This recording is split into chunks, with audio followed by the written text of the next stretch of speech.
In this section, we are going to start with the Android basics.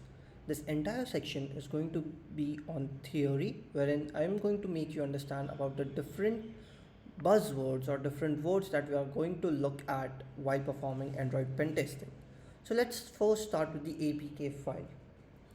As I said before, an APK file is nothing but a zipped file of the Java source code or the Kotlin source code that we use to write applications with. So as soon as you unpack the zip file or the APK file, you get a file called as classes.txt. Now these classes.txt is again another form of a source code that we usually call it as dex code.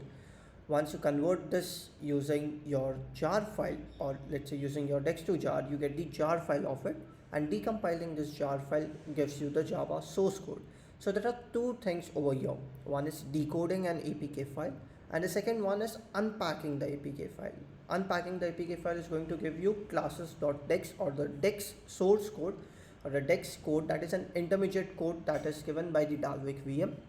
And this dex code, on converting it to jar file, you will be getting the classes.jar file. This jar file on decompiling will finally give you the Java source code. On the other hand, if you directly try to decode the APK file, you're going to get something that is called as smally code. Now this smally code is again an intermediate form of a source code. We are going to have a look at the details of smally code in the further section.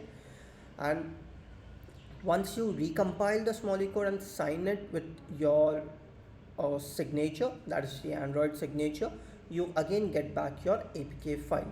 So decoding is basically removing the signature and getting the smally code of it. The smally code then can in turn get again changed back to the jar file, and then you can view the jar file.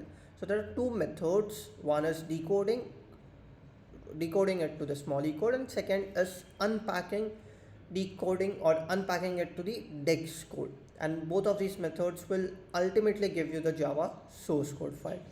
So I hope you understood how an APK file is packed and how you can decompile it using two methods. Thank you.